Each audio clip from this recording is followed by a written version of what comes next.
I told you that this is gonna happen. I told you exactly that this is gonna happen. Everything Bethesda touches turns to shit. And currently, Bethesda really wants to touch the Oblivion Remaster. The Oblivion Remaster proves that modern day Bethesda and Todd Howard are skillless losers who have absolutely no talent whatsoever in anything but being bad at their jobs. And Oblivion Remaster just does an excellent job at completely destroying the modern day cope. Because it shows that people were not looking at the old Bethesda games with rose tinted glasses or anything like that. It wasn't just nostalgia speaking. The old games were better. Like, look at this. The Oblivion Remaster runs like a potato. Some people are experiencing like 50 crashes in 1 hour, and they're still playing it. And they still want to play it because it's just so good compared to anything else Bethesda has done in the last 20 goddamn years. This game proves that Todd Howard and every single lead person at Bethesda need to be fired right there on the spot. And I told you that Bethesda is gonna try and sabotage the Oblivion Remastered. Because they cannot allow something that literally screams modern day Bethesda bad, Todd Howard stupid. And so, Bethesda is doing what they do the best. They update and patch the game and make it worse in the process. Now, currently, word has not spread too much how bad this update is and how much it breaks, but you can be assured it breaks literally probably everything, and it makes probably everything worse. If Starfield is anything to go by, you know that every time Bethesda fixes a bug, they introduce 3 new bugs, and after a week it turns out the bug that they said that they fixed, they didn't fix. Now, I'm not even kidding you. That's actually how Starfield's bug fixing, I can't even call it bug fixing, it needs to be air quotes bug fixing, actually went. It is a disgrace. It is insanity how bad this is. And considering the only thing that Bethesda added to the Oblivion remake, remaster, I guess it's called, was body type A and body type B, and people hated it, obviously, because it's so garbage. Man, it's not gonna be good, is it? Earlier today, Oblivion Remastered got a new update, this being the long-awaited patch 1.2, previously mentioned as a performance-focused patch for the game. Patch 1.2 was just under I think we covered the Oblivion patch 1.1, didn't we? Where it just made everything worse, I think, and people were laughing about it in the comments. They were saying, yeah, this made things worse. I think we covered it, right? a 5GB download on consoles and a bit smaller on PC, but it did contain some of the most notable changes yet for Oblivion Remastered, as we finally are starting to get some of those difficulty updates. As now in Oblivion Remastered, you're able to freely set enemy and player damage separately. Before, these were linked, so if you just set the difficulty to Expert, you always were dealing notably less damage, while enemies were hitting you notably harder. Going from Adept to Expert was a massive difficulty jump because it would hit you on both fronts, damage output and damage input. Now you just have the additional option of making things easier if you want. You can still leave enemy damage on Expert, so their attacks will hurt pretty bad, while you're on Adept, dealing 100% damage to them as opposed to 3.5 times less damage like it was before. And to go along with this, a new Journeyman difficulty option was added, this being a new step between Adept and Expert.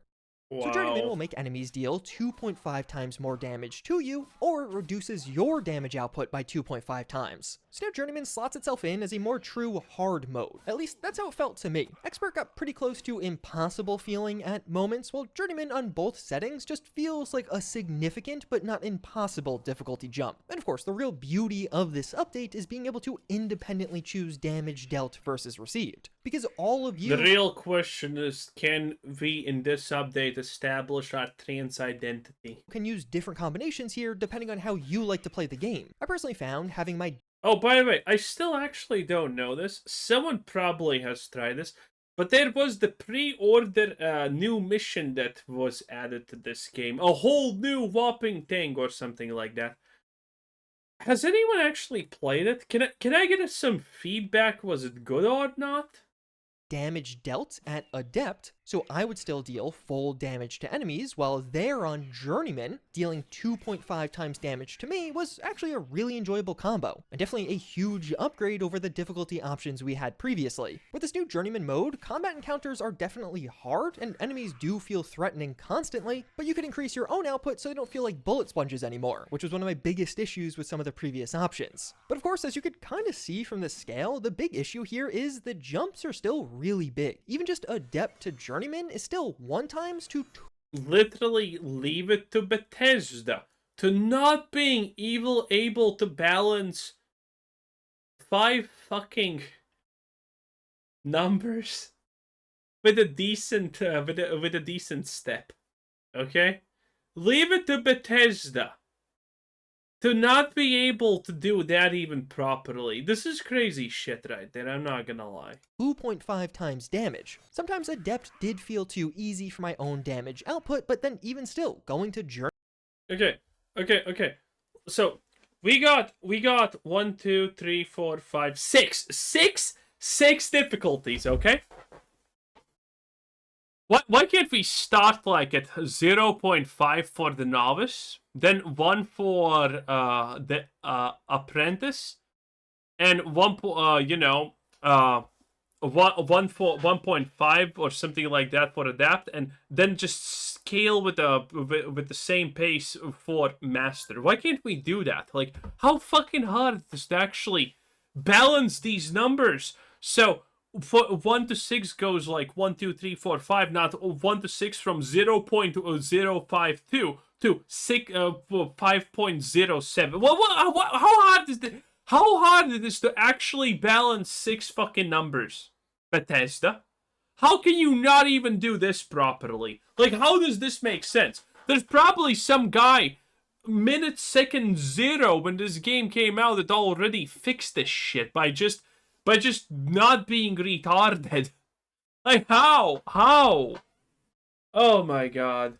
Sometimes Adept did feel too easy for my own damage output, but then even still, going to Journeyman would be a pretty hard 2.5 times damage drop off from my own output. So then all of a sudden, every enemy around you, you're dealing less than half damage to, and the bullet sponginess is there. Overall, I still think this is a fantastic change. You now just have way more control over how you want to play Oblivion, but I would merely call this a giant improvement and definitely not perfection. The damage jump still feels really extreme, particularly compared to other modern games, and some of the enemy encounters still feel lopsided at times. You go from one-shotting enemies to barely being able to take them out. The other major category of changes were around performance, which of course is what I'm sure most of you are worried about. And right off the bat, we got a lot of positive news on this front. A ton of crash fixes did come from this update, lots of these being around the game's automated systems. So when you would get those random crashes as a result of things like autosave or even your GPU, some of that stuff should be gone now, which should yield less crash. Should. It's probably not, though. Again, it's probably not. Overall, and I definitely felt that in my place. Oh, and that mod pack you downloaded to fix, like 99.9% crashes that the game's having? Well, that's broken now, but you get to enjoy Bethesda's 5 crash fixes, maybe. Yeah, I'm sure that's a reasonable exchange, right? Sessions. And even beyond that, a ton of specific quest crash fixes are here, as well as stability just seems better on this version of the game. Even some of those insanely long load screens that you would just randomly get seem to be mostly taken care of now. And 2 of the really big, partially game-breaking bugs were fixed. You can now kill paralyzed enemies with Wait. So you're telling me that they can reduce the loading screens for this game, but can't do that for Starfield? What? Hello? Really? Hello? arrows and not crash. This was a really big frustration that just basically locked off this build previously, as well as one of the major boss fights in this game would also lead to consistent crashes, and that too was fixed. This one of course led to a ton of fan frustration. The fight was already hard, but now you have to deal with crashing also? But thankfully tons of reports are flooding in that not only for me, but many others out there, things are now working properly, even for those who were having issues here before. But that is only one half of the problem. How are things with FPS and the massive stutter problem in Oblivion, or even Probably not good. Thanks for asking, though. Unreal Engine 5. So thankfully with this update, it seems like FPS for a lot of people got a boost. Testing this myself, I definitely noticed a few extra FPS here and there, and even some of the other benchmarks have similar results. 5 to 10 extra FPS depending on your specific setup, at least on PC where we could actually see some of the FPS numbers. Okay, so 5 FPS. Wow, that's... Well, the last time Starfield got a big update in performance, it was literally...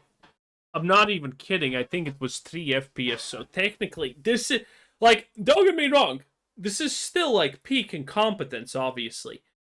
But technically, it's 2 times better than what we had previously, so there you go, boys. There you go. And this makes sense.